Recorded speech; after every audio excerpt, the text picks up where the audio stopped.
This is Nicholas Eidolon welcoming you back to the dungeon again. This is episode 5 of Analog Dungeon, which is kind of cool. It's been a long week, and I should have recorded this video like a week ago already. But we've got a 3-day weekend coming up. It's currently Wednesday, 4th of July week, so 3-day weekend. Very much looking forward to that. Hope everybody's doing okay. We're still in, this coronavirus pandemic haze, and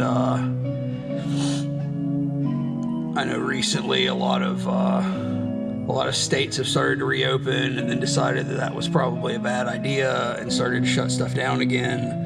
So I just hope everybody's staying safe. I am working from home and have been since March. And we originally thought we would be going back in May, but that has not happened. And I'm not sure that it will this year. So who knows? So today, episode 3 aired. So I got to hang out and chat with everybody. It's been really great to sit and chat while the episodes air and talk to everybody. It's been really fun. I can't thank everybody enough who comes to check out the videos, and I can't thank Shane and Josh enough for helping put this together, especially Shane, who edits the videos and has just done an immense amount of work. And also, I hope everybody caught the first episode of Shane's show of Guild and Craft, because it was really, really fucking excellent. The amount of knowledge that he brought in like an hour's time was really incredible.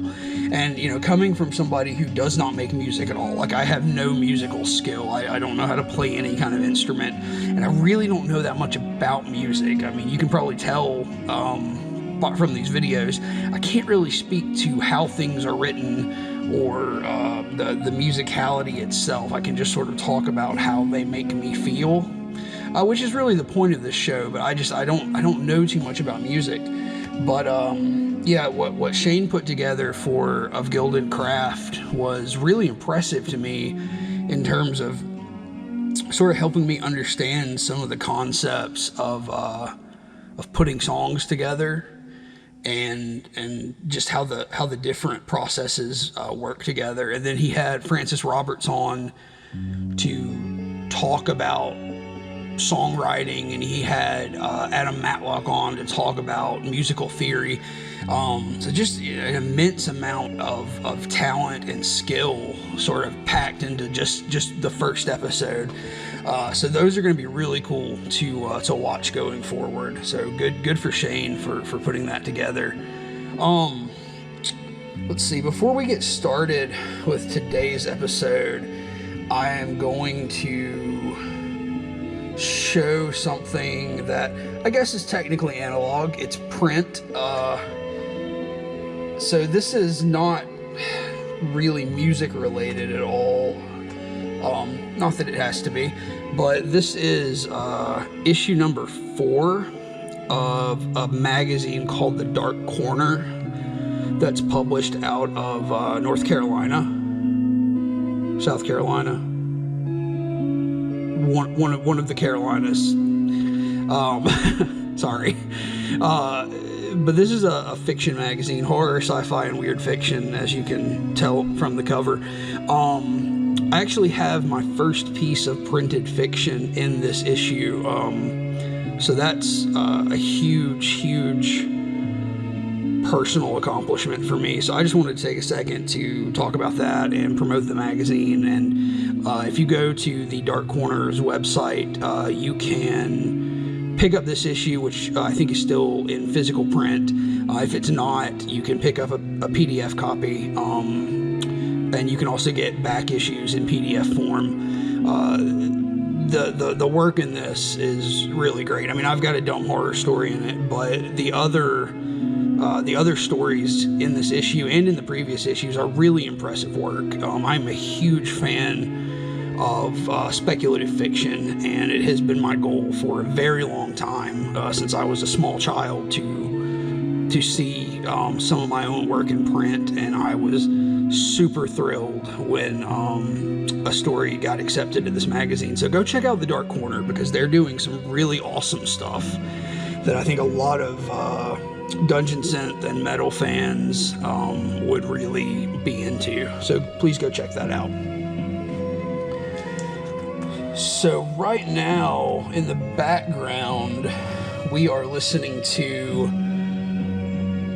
an album from a project called Nueva Vera. This is an album called Arcadia, and this is a release from Fableglade Records. So Fableglade just started this year. They're doing 4 tape drops every year, seasonally, basically. They are run by the wonderful person behind Fogweaver and a handful of other really excellent projects. This tape is really great, sort of fantasy pastoral ambient. I would definitely recommend going and checking out Fableglade Records and picking up anything they have available still, because it's all fantastic, and we'll definitely, of course, talk about some Fableglade at some point in the future. Today, what I want to talk about is some releases from Lightfall Records. So Lightfall Records is based out of Washington, and as of right now, it's just John Hartman's personal projects. I don't know if he has plans to ever expand and release any other artist projects, but for the moment, he's just releasing his own various projects. But I mean, he works on enough stuff that he could fill an entire label with releases. So John Hartman, we've talked about some of his work before as Dark Sky Curse in episode 2, when we looked at his compilation tape that came out on Realm and Ritual Records. And today we're going to look at the first 4 tapes that he self-released on his own label, Lightfall Records. So these range in style from dark ambient to sort of new age ambient, some winter synth. There's some noise elements going on in some of these. There's a lot of dungeon synth elements in several of them. And the last one we're going to look at from John is actually a black metal album. And then I've got an extra bonus album at the end that I think really fits in with John's eclectic body of work. So, but that one's not by John. So, yeah, John works out of Washington, out of the state of Washington. A lot of his music, especially some of his black metal work as Cascadian Lightfall, sort of pays homage to the landscape in Washington, the natural beauty of Washington. John's behind Cascadian Lightfall, Last Redoubt, I Came Home to a Red Sun, Majesty of Oceans, Icehall, Time Unveiled. He just has so many projects, and like I said before, there's just a very diverse amount of styles that he brings to the table with those projects. So the first one that we want to look at from Lightfall Records, this is I Came Home to a Red Sun. And you're really not going to be able to see the cover to this album at all. It's a very dark photo. But this is called So Tired. Not sure if we can even pick that up on the camera. I think we're sort of getting it. So this is Lightfall Records release number 3 of the first 4. I came home to a red sun, so tired. So the sort of the genesis for the title, I Came Home to a Red Sun, or the project name is John came home from traveling to his home state of Washington, and there were some forest fires going on, and all the smoke had sort of choked the sky and partially blotted out the sun, and he literally came home to a red sun. So already, even with the name of this project, there's just some very powerful personal imagery there. So this is sort of out of the realm of dungeon synth. This is described on the proprietary Bandcamp page as the lack of ability to feel in any way, shape, or form. Anxiety, depression, and anger are all washed away in a lack of desire. So, clearly what's coming to the table here with I Came Home to a Red Sun is sort of an outlet for just negative energy.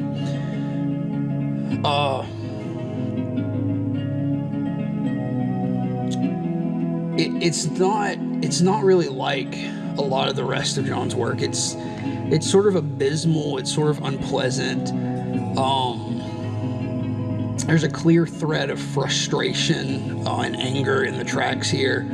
I can't say whether or not this is cathartic to the artist. I hope it is.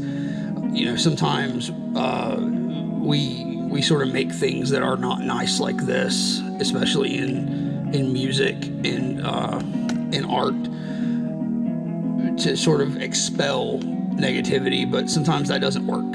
Sometimes it doesn't do anything. Sometimes it can make it worse. But hopefully this is a cathartic experience for the artist.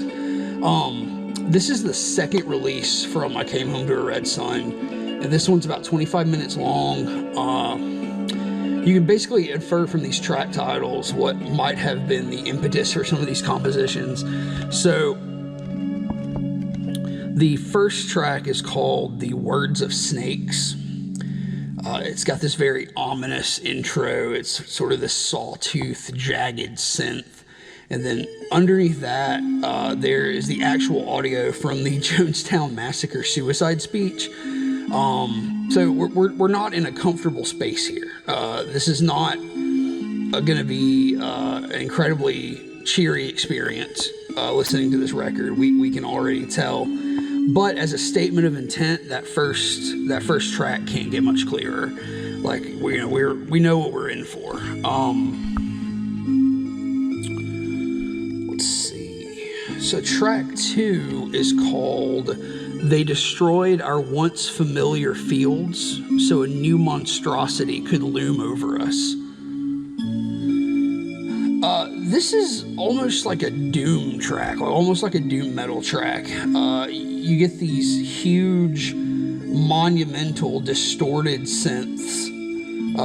It's sort of droning. It's crushing like a good doom metal track would be. It really translates the physical feeling of this sort of oppressive cyclopean world that John's looking at in this song. And that's maybe not even related to architecture. That kind of oppressiveness can pop up in all kinds of ways, but it's really a moving piece of music, and it's so simple. It's just huge and like I said, crushing is really the feeling you get from this. After that, we have a track called And Now Downtown is Infested with Meth. That one's pretty blatant. There's not a lot of there's not a lot to infer from that track title. It is what it is.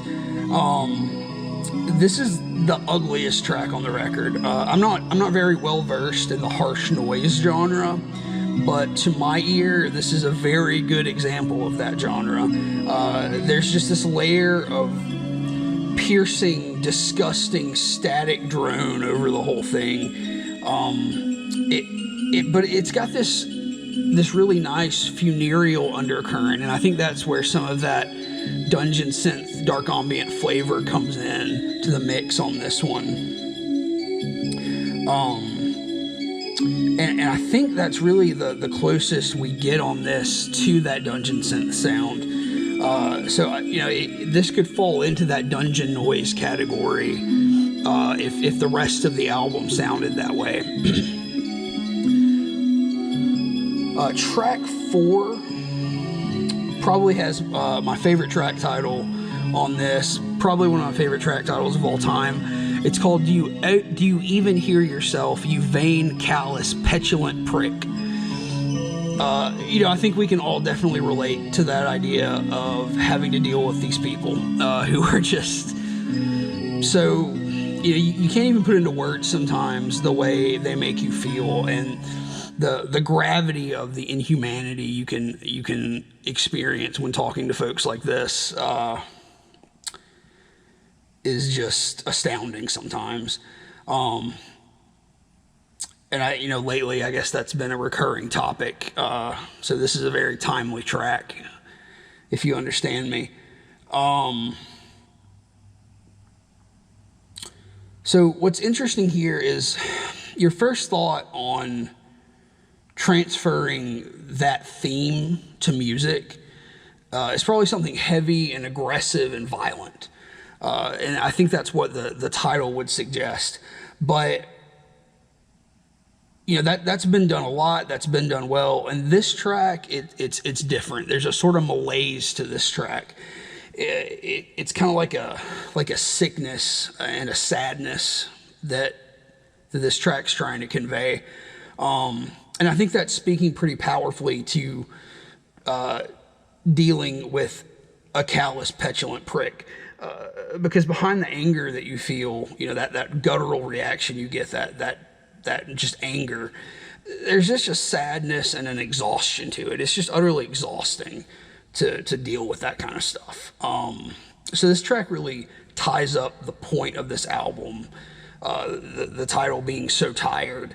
It's just so fucking tiring having to deal with these emotions. And this album definitely is just 4 tracks of putting those emotions forward and exhausting you, really. You want to sort of channel this kind of thing into a righteous anger, but it's just fucking hard when processing the emotions alone exhausts you. And I think right now, again, we can all sort of understand that feeling intimately. But yeah, that last track, it's nauseous, it's depressing in its atmosphere. It kind of feels like drifting around your house at night when everyone else has gone to sleep. You're not turning on lights, you're sitting in front of a computer in a dark room. It's just got a very deep, lonely, sort of a voluntarily lonely atmosphere. An interesting bit of trivia to that track, you can find a companion piece on another one of John's projects. Check out the album Noctwelt by Last Redoubt, and you'll come across a piece of music that I think you'll be able to relate back to this record. And this is on a really nice hand-dubbed red cassette. All these tapes look very nice. Let's see. Let's flip our tape real quick.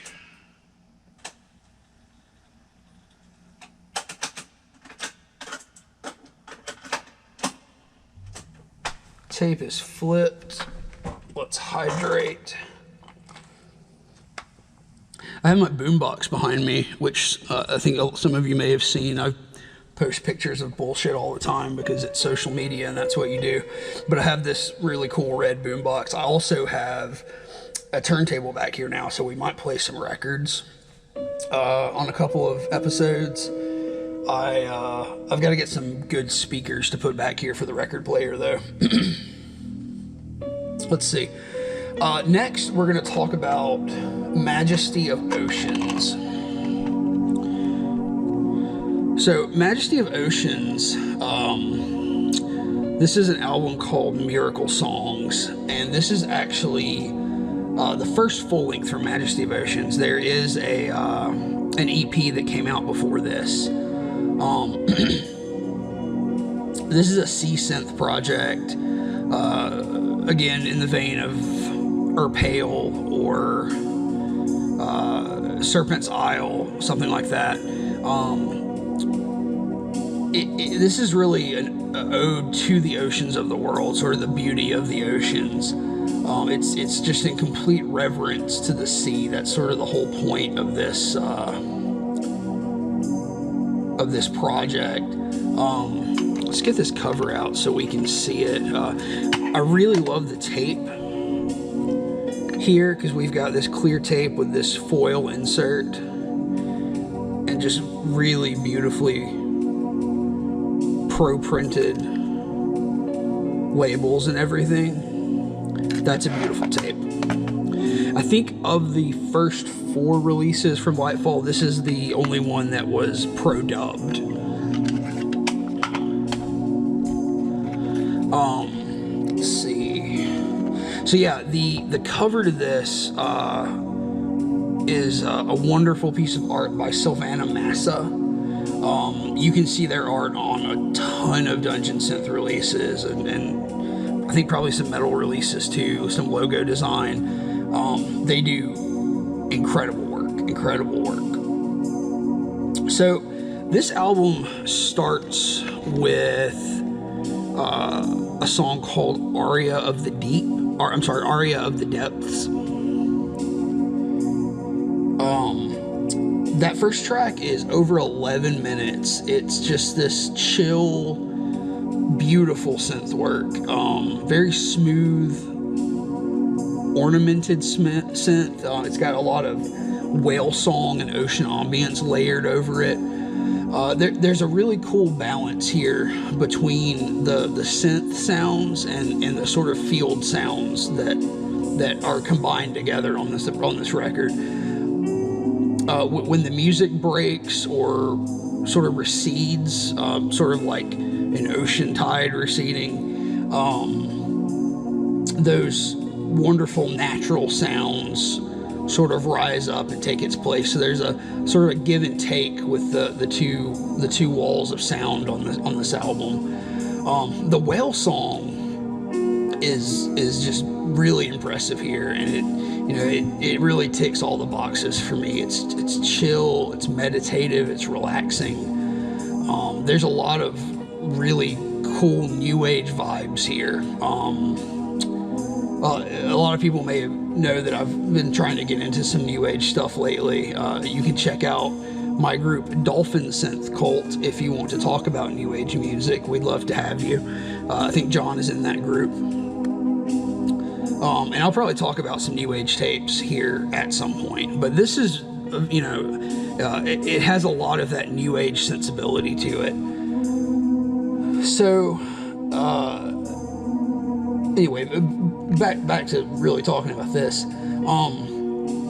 There's an emotional element to this record that I really feel like it almost becomes sort of a soundtrack. That's almost what it feels like to me.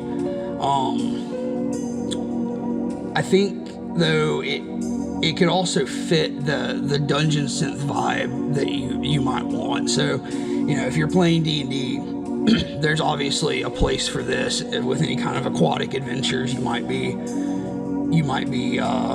playing through or something like that. I'm incredibly fond of track number 3. That's called My Ephemeral Lighthouse. That track, super atmospheric. A lot of the sounds are unlike the songs that came before it, so it really stands out to me. It's got like that water level in a video game relaxing vibe. Oh shit, I have an alarm going off. Sorry about that. But yeah, track 3, my Ephemeral Lighthouse, sort of has a video game water level vibe to it. It's got this weird, spacey kind of lead. John's really good with those sort of spacey, psychedelic sounds. Even though here they're very calm and subdued, you still get that sense. But yeah, that song, I really like the image it conjures of my Ephemeral Lighthouse, sort of this secret reprieve that's not necessarily physical, but sort of tied to the idea of solitude and nature. It kind of reminds me, not necessarily musically, but theme-wise, it reminds me of Coniferous Mist's Vast Mountain Castles, which is what we talked about last episode.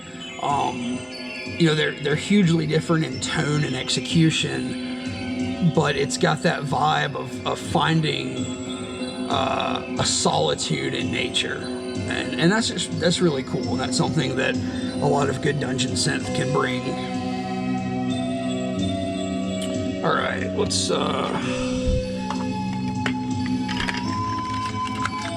take one more look at that incredibly cool tape.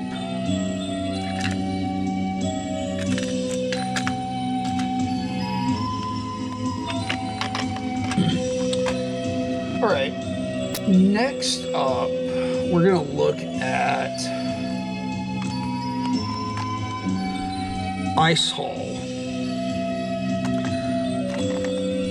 So this is an album called Alone from John's winter synth project, Icehall. Let's open this up. Like any good winter synth project, we've got this snowy white tape, hand dubbed.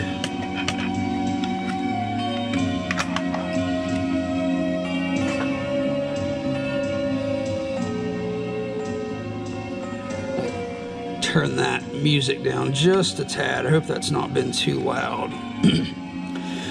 On the J card here, Alone was recorded in one take. It is an atmospheric project of a cold mentality and the feeling of being alone. I hope you enjoy it.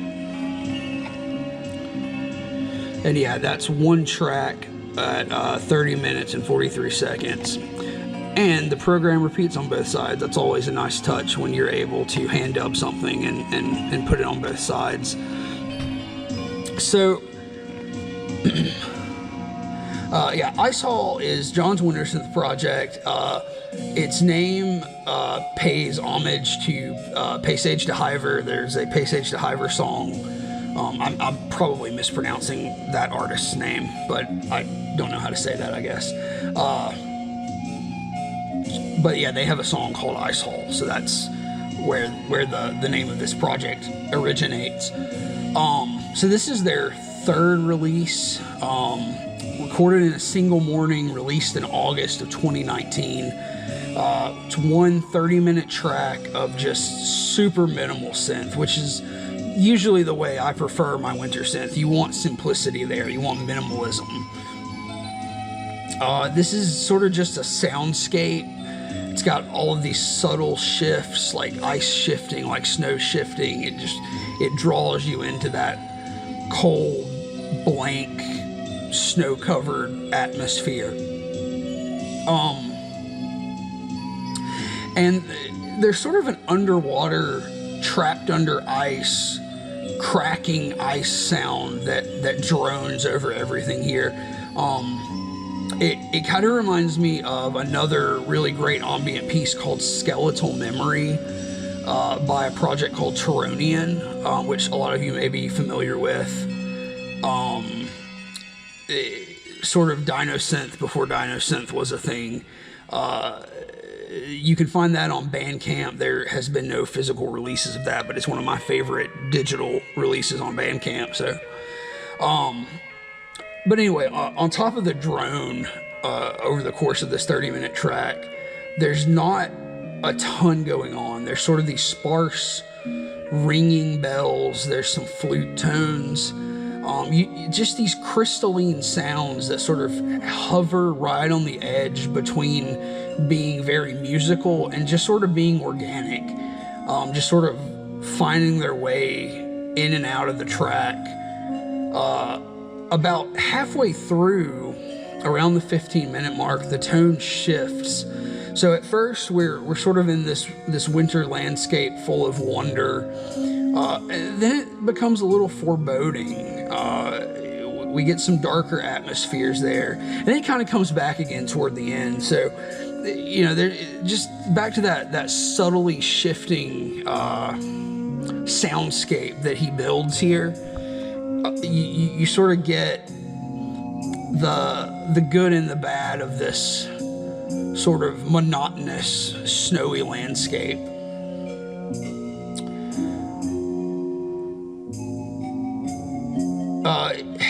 You know, there's not a whole lot to say about this. You know, it's something I would go to for a role-playing session. It's so non-intrusive. It's just pure atmosphere, and it's a really perfect atmosphere. Like it builds on itself. The progression is beautiful. Icehall has 2 prior releases. I would really recommend going and investigating those. The release Winter Strangles Us All that came out before this is excellent as well. Icehall is a really great project. I hope John decides to press more of this project and hopefully record more of this project because it's excellent.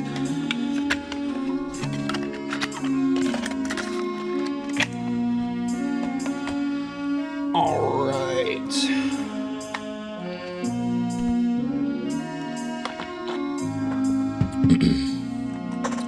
All right, up next, we are looking at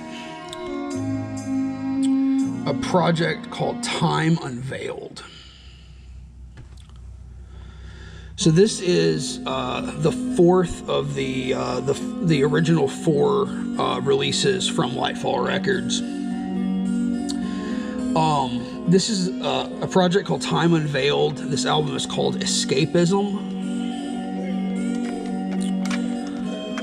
Again, this is on a white hand-dubbed cassette. Let's take a look at this full J card. I talked to John about this art. He wasn't sure where that art came from. Yeah, obviously, it's probably some old public domain art. I really like the imagery here. This child reading a book, falling asleep. And that's sort of what this is all about. This is about escapism, as the title would imply. So, according to the Bandcamp page for this project, it's primarily concerned across all of its releases with escapism, just as the name of this EP would imply. Time Unveiled has a full length available. They have a split with the Dungeon Synth artist Trad as well. This release came out in December of 2018. It's 3 tracks. It's only about 9 minutes long, so it's short and sweet. It's actually below the 11-minute Dungeon Synth release trope, so that's pretty interesting. Track 1 is the title track. It's just sort of true to its name, honestly. It's this lighthearted, nostalgia-ridden, very comforting synth music. It brings to my mind my early experiences reading fantasy literature as a child. Maybe reading the Chronicles of Narnia in particular. That was one of the first fantasy series that I dove into. And, this kind of has that childlike feeling to it. There's a really great use of choir vocal synths on these tracks. Track 2 is called Arrest, and you get these ethereal, droning voices that almost has like an 8-bit rhythm paired with it. This is probably not what John was going for, but that track kind of reminds me of watching anime.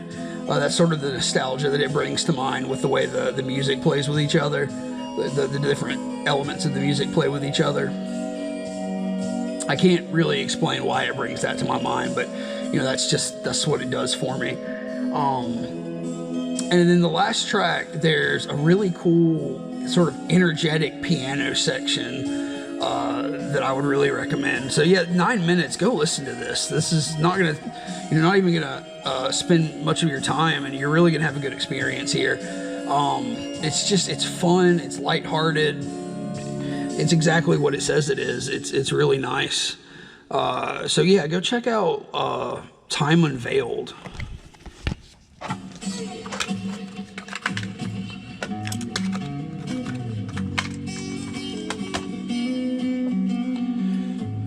All right, where are we?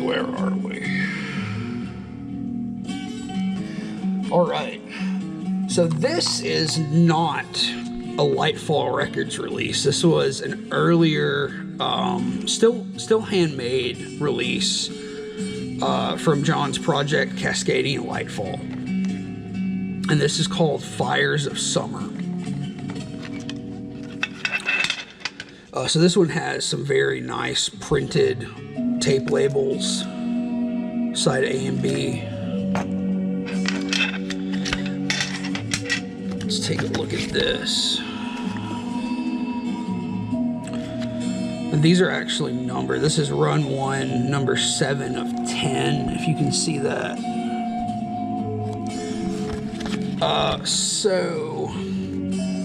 This is an early release from John's black metal ambient project Cascadian Lightfall. It's called Fires of Summer. The cover is also by Silvana Massa, so that's another beautiful piece by the same artist who did the Majesty of Oceans cover. Cascadian Lightfall has 7 releases as of right now. I really dig all of them. I mean, it's a really, really great project. This is certainly my favorite. I was incredibly stoked to get this on tape when it came out. This came out in March of 2018. I kind of think this album is just brilliant. Even on the first track, after the intro, which is called Sing Fires of Summer, it's just kind of genius. It's so much fun to listen to, everything that's going on. And this is, one-man black metal, so it's just John putting all of this together. On one level, it's just a really great black metal track. It's got the swirling drums, it's got that sinister vocal tone that you want from a black metal track. But the lyrics are really pleasant. It's got these very hopeful, nature-worshiping lyrics. It fits in that black metal mold, but it's got a very personal, human message behind it that you don't really get that in black metal. See, a lot of the time black metal tries to not be that. It tries to not be very human. My favorite part of that first track after the intro is, like half of it is a really competent black metal song, but then you also get these clean, sort of bitter piano lines that play over that black metal noise at certain intervals. There's a lot of that on this album. These sort of alien elements come into the track and really set it off, really set it apart from everything. So there's an impressive complexity to the songwriting, in my opinion.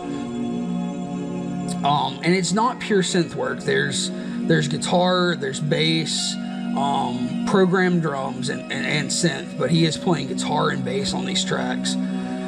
Track 5, that's a really beautiful synth interlude called A Dream of Times Left Behind. Again, that one gets kind of spacey, so John plays around a lot with that sort of spacey old school synth sound, so that's really cool to be included on this black metal record. The second half of the record, after that interlude, is where I think a lot of the ideas sort of come alive on this. The way the synth kind of plays with the rest of the instrumentation just gets better and better. And there's these raw, poetic, emotional lyrics. My favorite track, and the one I always come back to when I want to listen to this, is track 7, and that's called Dancing to the Drums of Moonlight. it's a mix of field sounds, synth, hypnotic percussion, and then these synths just sort of wash over those drums. It's really sort of entrancing. It comes in waves. You get these brief reprieves, and then that wave of synth comes back, and it's this lush, warm synth work. So again, the whole album is just genius in my opinion, and calling it underrated doesn't do it justice. If you're watching this, please go listen to this record. This is really a masterpiece of one-man black metal in my opinion, and go check out all of John's work, because really there are a handful of names that get thrown around when folks talk about the quantity of projects and the level of output. And, you know, there are a lot of guys in the scene who just put out a crazy amount of music, and I love all of their stuff. Like, don't get me wrong, I love Isaac's stuff, I love Davey's stuff, I love Chad's stuff, but John has an enormous body of highly diverse work. And, you know, what I've talked about here is like the tip of the fucking iceberg. Like, he's got so much stuff going on with his different projects. And, you know, there's whales swimming around that iceberg, and there's a hermit living up on top of the iceberg, and that hermit leads a psychedelic cult. You know what I mean? So go dig into this shit and, you know, give it the love that it deserves, because we're going to keep talking about this. I just got a new release from John a few days ago that I'll be covering soon, and he's going to have a performance on the next Dungeon Skirmish, which will be out before this episode airs, but I'm going to make sure people know about it. So that's Cascadian Lightfall, Fires of Summer.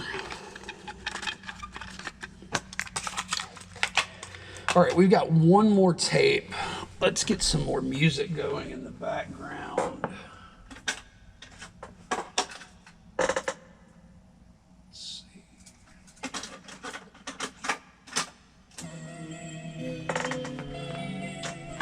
All right, so this last tape, again, not John's work, the one that I got recently that I really want to talk about because I really love it. I really like the artist behind it.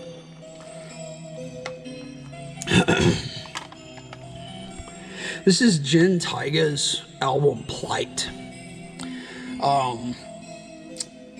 This is her third album. This dropped back in March of this year. And this cassette version was released by one of my favorite metal labels out of Texas. That's Tridoid Records. So absolutely go check out Tridoid. They also put out Bull of Apis, Bull of Bronze, who is the same person behind Fogweaver and the same person behind Fableglade Records. So some great black metal there. Please go check that out. Let's open this up. Really beautiful cassette with some really beautiful printed art on it. That's just, you love to look at that. That's really nice. The cover to this is just exceptional. It's a piece of art by Sarah Allen Reed, who I hope everyone knows for her project Ophelia Drowning. She's also a hugely talented illustrator. She's a hugely talented comic book artist. I'll drop a link in the chat to her page so you can go check out more of her stuff, because it's really, really beautiful. So as far as Dungeon Synth goes, this doesn't have its foot heavily in like the classic black metal influenced Dungeon Synth. This is more of a Berlin school electronic sort of Moog synthesizer inspired work. I would relate it more to the earlier Jim Kirkwood stuff rather than, Depressive Silence or something like that. But, this is just, all that means is it's more Spelljammer than Forgotten Realms. So, there's a huge space vibe going on here. There's this, like, cosmic fantasy sensibility, and I fucking love that. So, this is a full length. It's got 2 tracks. Both of them are more than 20 minutes each. The first track is titled, let me make sure I say this word right, Solivagant. I'm not sure how to pronounce that. But that can be taken as a noun to mean a solitary wanderer, or a verb meaning to wander alone. So with that in mind, over the course of that track, you really go on this cosmic wandering journey. There's a sort of like a sequencer under everything that sort of acts as our rails. It just keeps us moving through the song. And then there's just these sort of like synth soliloquies that come in waves. It's like we're passing through these fantastic realms as we move along the track. And you just get these really fucking brilliant synth works that sort of dip in and dip out. Track 2, that's called Proteus, and it's just this grandiose prog rock influence. It's got all these prog rock flourishes, really, and like some of the keyboard passages in that sort of hit like guitar solos. It's really kind of crazy. And there's like an alien crawl underneath everything, this weird alien sound going on under everything that sort of puts you in this weird, almost uneasy, but very exciting mindset. So this almost feels like a melding of new age and progressive rock. It has these passages that build and pulsate, and there's a tension that rises throughout the whole track. The whole buildup of the track and the songwriting is incredible. So it's almost like you're sitting sort of submerged in the music, and there's just this crazy alien world forming around you. It's like this neon-soaked landscape that just grows as you listen to it. So please try to pick this up. This is really promising release from a newer artist to our not that she's a new artist. She's been performing for a while, but she's sort of coming into this fantasy ambient scene.